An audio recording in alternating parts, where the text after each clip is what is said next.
నీకు ఇంకో విషయం తెలుసా? కాదంబరికి నీ మీద ఎందుకు కోపం ఉందనుకుంటున్నావు? నువ్వింకా పని మనిషిలా ప్రవర్తించడం వల్లే.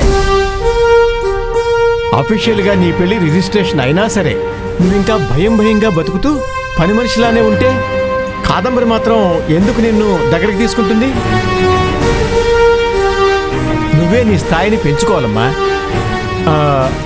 నేను చెప్పింది ఒకసారి ఆలోచించు.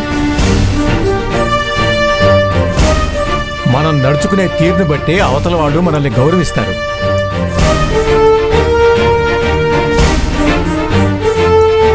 కావాలంటే కాదంబరి దగ్గరికి వెళ్ళి అత్తయ్య అని పిలు. మొదట్లో కోపడచ్చు, తర్వాత ఇలా ఉంటేనే నా కొడుకు తగ్గ భార్య అనుకుంటుంది.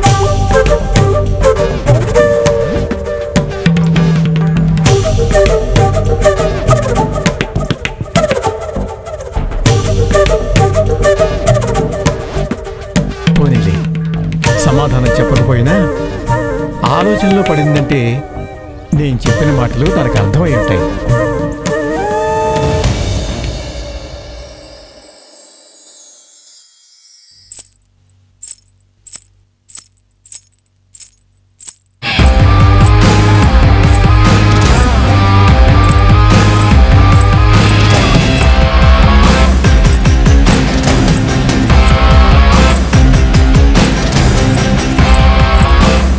దీనికింత వయ్యారం అవసరమా? ఏదో తేడాగా ఉందే.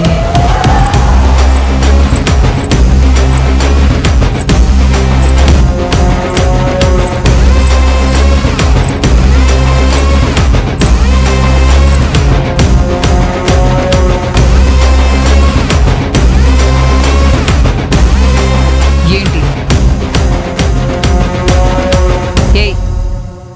ఏంటి అడుగుతుంటే సమాధానం చెప్పవు? సమాధానం చెప్పడం కాదు, నేనే ప్రశ్నిస్తాను, మీరే చెప్పాలి.